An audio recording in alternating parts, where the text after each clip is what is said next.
y W, volveríamos a cambiar entre la selección rápida y la varita mágica.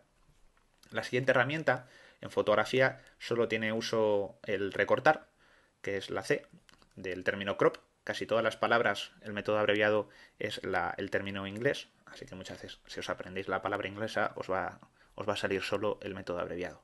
Y nos va a servir para recortar una fotografía.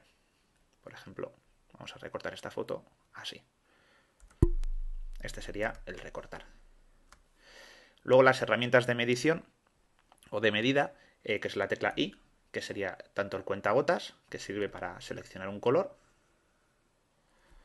Si hacemos Shift o mayúsculas y la I, sería para añadir varios puntos de medición o para la regla, por ejemplo, en este caso, para calcular el ángulo y enderezar la foto. Las siguientes categorías, la categoría de retoque, con la J elegiríamos los pinceles de retoque, que son el pincel corrector puntual, el pincel corrector normal, la herramienta de parche y la herramienta de corrección de ojos rojos, que se suelen utilizar mucho en fotografía. La siguiente herramienta que se utiliza mucho es el pincel, que es la tecla B. Normalmente vamos a utilizar el pincel o el pincel mezclador, y B es la abreviatura de brush. Muy bien, pues aquí hay otro atajo de teclado muy importante, que es cómo cambiar el tamaño. Normalmente para cambiar el tamaño del pincel la gente tarda mucho tiempo en irse a esta herramienta para cambiar el tamaño del pincel y bien cambia el pincel, ¿vale?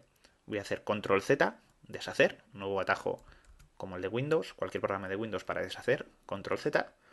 Y bueno, nosotros queremos cambiar el tamaño del pincel. Como veis, el tamaño es más o menos el de la cabeza de este chico. Imaginar que le queremos agrandar un poquito más el tamaño del pincel. Pues haríamos clic en las teclas Opción, Control, haríamos clic encima de la imagen. Fijaros que nos sale una especie de punto rojo que nosotros podríamos subir o bajar para cambiar la dureza final del pincel. Fijaros que sería más blandito y aquí sería mucho más duro por los bordes. Y si hacemos izquierda o derecha, cambiamos el tamaño del pincel. O sea que con dos teclas en dos dedos y la tableta gráfica nosotros podemos cambiar el tamaño de un pincel sin necesidad de estar recurriendo tanto al tamaño como a la dureza. Hay un atajo que es hacer clic con el botón derecho para cambiar el tamaño o cambiar el pincel. Por ejemplo, vamos a seleccionar uno de estos pinceles de mezcladores, ¿vale? Pero yo siempre os recomiendo las dos teclas que os he dicho, que son Control, Alt, hacemos clic encima de la imagen y vamos a izquierda o a derecha. Fijaros que nosotros podemos ver más o menos una previsualización con la dureza del rojo, del color rojo, lo que vamos a aplicar. Después tenemos otra herramienta que es el tampón de clonar, que es la S, que es el tampón de clonar y el tampón de clonar de motivo. Luego tendremos otros pinceles, como el pincel de historia, que ya no se utiliza mucho. Tenemos luego la herramienta de borrar, que es la E, que tampoco se suele utilizar mucho. Tenemos la herramienta de degradado, que es la tecla G, o la herramienta bote de pintura, que nos rellena una selección.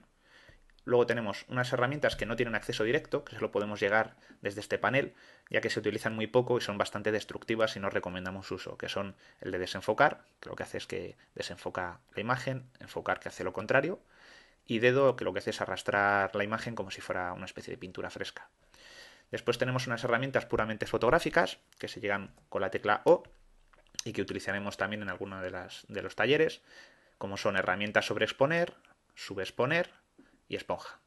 Sobre exponer lo que haría sería darle más brillo, subexponer sería oscurecerla y esponja sería darle color o quitarle color. Luego tenemos aquí la herramienta sectores, que no la vamos a utilizar, la herramienta pluma, que no vamos a utilizar para hacer determinadas selecciones muy precisas. Luego tenemos la herramienta de texto con la tecla T, que sobre todo utilizaremos para añadir la firma a las fotos. La herramienta de selección de sectores, que no la vamos a utilizar, y las formas geométricas, que tampoco utilizaremos apenas. Y todas estas de aquí son herramientas para 3D.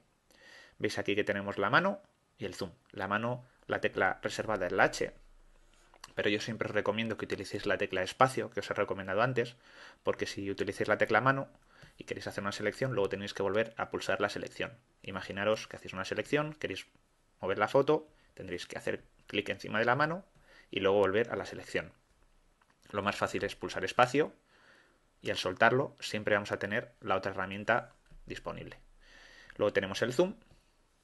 Como os he dicho, si hacéis clic, vamos para adelante. Si pulsáis la tecla Alt y hacéis clic, vais para atrás. Otros atajos que podéis utilizar para seleccionar toda la imagen, que suele ser una operación bastante habitual, es la tecla Command A, que lo que nos hace es que nos selecciona toda la imagen por completo. Como veis, aquí tenemos unas hormiguitas aquí a los bordes, que en lo que nos están comentando es que está seleccionada esta imagen ahora mismo. Si nosotros la movemos, moveríamos toda la imagen, ¿vale?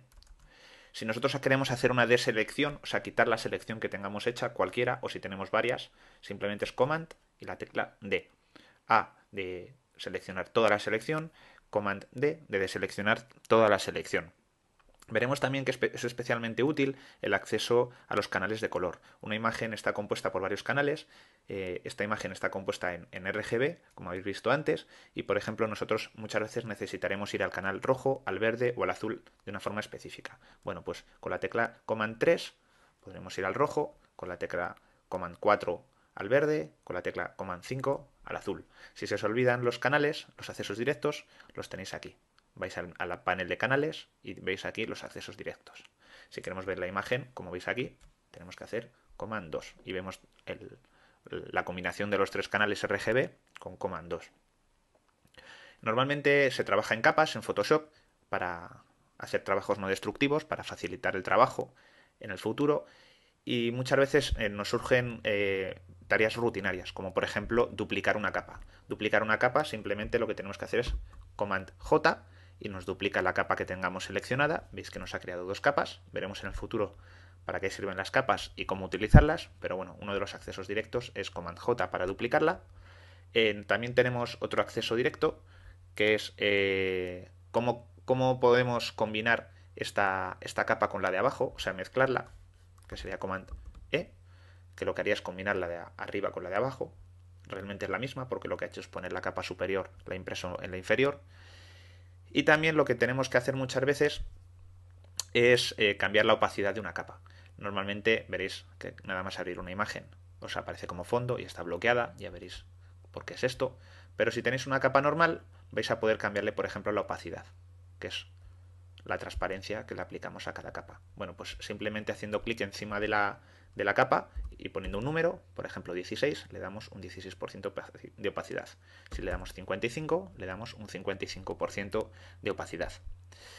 Si queremos crear una capa nueva, una tarea bastante habitual, la tecla es Command Shift N.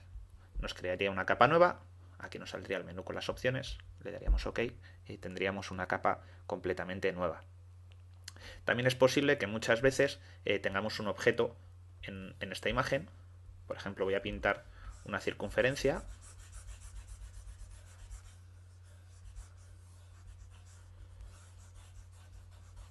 ¿Vale? Y nosotros la tenemos deseleccionada. Y hay muchas veces que queremos hacer una selección del objeto de una forma rápida. Por ejemplo, en esta capa tenemos todo transparente, que son todos estos cuadraditos blancos y grises. Pues todos estos cuadraditos blancos y grises nos indican que no hay nada, no hay ningún píxel.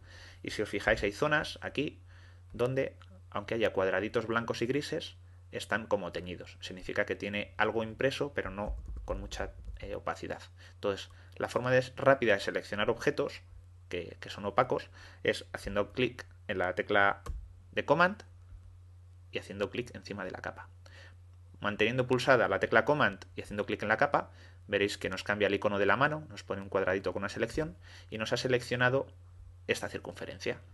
Si hacemos clic en la tecla V, que es la herramienta de mover, nosotros ahora mismo podríamos mover este objeto. ¿Vale? Voy a repetirlo, manteniendo pulsada la tecla Command. Fijaros que al pasar por encima de la capa y hacer clic, nos selecciona solo los opacos. Los transparentes no los deja. Con Command D deseleccionamos la imagen. Bueno, todos estos accesos directos son más o menos los más utilizados en Photoshop. Hay muchísimos más, ya veréis en el futuro cómo poder utilizar todos estos accesos directos. os recomiendo que os apuntéis más o menos los que os he comentado en este vídeo tutorial y los ampliéis en el futuro. Tener una hoja donde siempre tengáis los atajos de teclado. Ya veréis que día a día, cuanto mayor es vuestro dominio del Photoshop, más necesitaréis estos atajos, porque muchas de las tareas serán bastante rutinarias. Y bueno, para acabar, recomendaros la página web donde voy a colgar el PDF con, con los atajos de teclado y donde podréis descargar también estos vídeos del podcast, que es javierherrero.es, en la sección del podcast Photoshop para niños malos. Muchas gracias y gracias por seguir este podcast.